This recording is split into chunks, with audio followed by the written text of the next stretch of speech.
UP के प्रयागराज के करछना में भाई साहब दिल दहला देने वाली घटना सामने आई है। भाई साहब घटना ये आई है कि भाई साहब कुछ लोगों ने एक दलित युवक को जिंदा जला दिया है भाई साहब रात के अंधेरे में।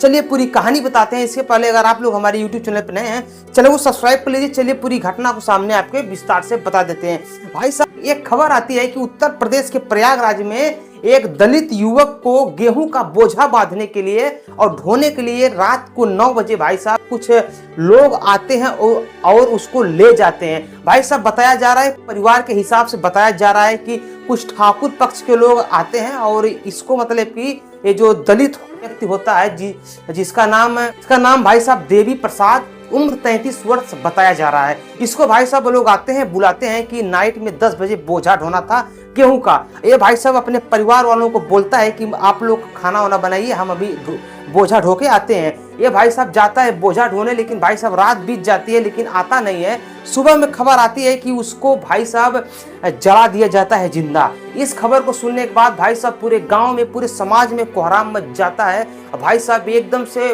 पब्लिक जो है उग्र रूप ले लेती है। उसके बाद भाई साहब उग्र रूप लेने के बाद भाई साहब ये मैटर इतना ज्यादा तूल पकड़ लेता है कि फटाफट प्रशासन को ये खबर पहुंचती है। अब प्रशासन भाई साहब मौके पे पहुंचता है। मौके पहुंचने के बाद भाई साहब 100 को अपने कस्टडी में ले लेता है और लेने के बाद भाई साहब उसको देखता है और जो कि 100 आधा ज्यादा जल चुका था। उसके बाद भाई साहब न्यूज रिपोर्टर लोग जो परिवार वालों से पूछते हैं तो परिवार वाले बताते हैं कि हमें कुछ मालूम नहीं था कि कुछ इस प्रकार से हो जाएगा। और पूछा जाता है क्या आप लोगों से पुरानी कोई रंजिश थी, तो वो सब भाई साहब बताते हैं कि हम लोगों से पुरानी कोई रंजिश नहीं थी उनसे, और ना ही कोई बात था ना ही कोई विवाद था। रात में वो जाते हैं और हम लोग को मालूम भी नहीं होता है, रात में आते नहीं है, सुबह में खबर आ जाती है। भाई साहब बताया जा रहा है कि जिस आदमी का हत्या किया गया भाई साहब उसके 3 बच्चे हैं, एक बच्ची है, 2 छोटे छोटे बच्चे हैं। भाई साहब पिता का शायद सर से उठ जाने के बाद भाई साहब ये भी भाई साहब एकदम से बेकार हो चुके हैं। इनका भाई साहब रो रो कर बुरा हाल हो चुका है। माँ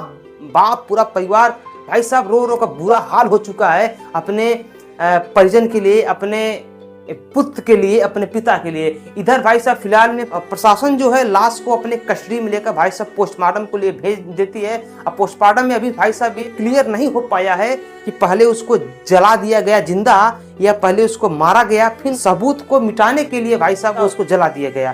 भाई साहब अभी तक ये कंफर्म नहीं हो पाया है कि पहले उसको मार कर जलाया गया या भाई साहब जिंदा जला दिया गया। ये भाई साहब इस मैटर में अभी तक ये पोस्टमार्टम रिपोर्ट आने के बाद ही मालूम चल पाएगा कि आखिरकार पहले मारा गया तब जलाया गया या उसको जिंदा जला दिया गया। फिलहाल भाई साहब तनाव का पूरा माहौल है उस क्षेत्र में। प्रशासन वहां पर पहुंची हुई है और मैटर को कंट्रोल में कर रही है और परिजनों को गाँव वालों को समझा रही है। भाई साहब इधर गाँव वालों को एकदम से आक्रोश में है। सबका यही डिमांड है कि उनके साथ में भाई साहब बहुत ही उनको न्याय मिलना चाहिए और जिसने इस हैवानियत को अंजाम दिया है उसको फांसी की सजा होनी चाहिए। फिलहाल भाई साहब सब लोग प्रशासन के ऊपर गुहार लगा रहे हैं, प्रशासन की उम्मीद में है। देखिए प्रशासन अब क्या करती है। फिलहाल में पूछताछ के लिए 5 से 6 लोगों को गिरफ्तार किया गया है। पूछताछ होने के बाद सारा मामला को खुलासा हो जाएगा। फिलहाल भाई साहब आपको क्या लगता है नीचे कमेंट कीजिए। हम मिलते हैं अगले वीडियो में, तब तक नमस्कार, बाय, प्रणाम, हर हर महादेव, जय श्री राम।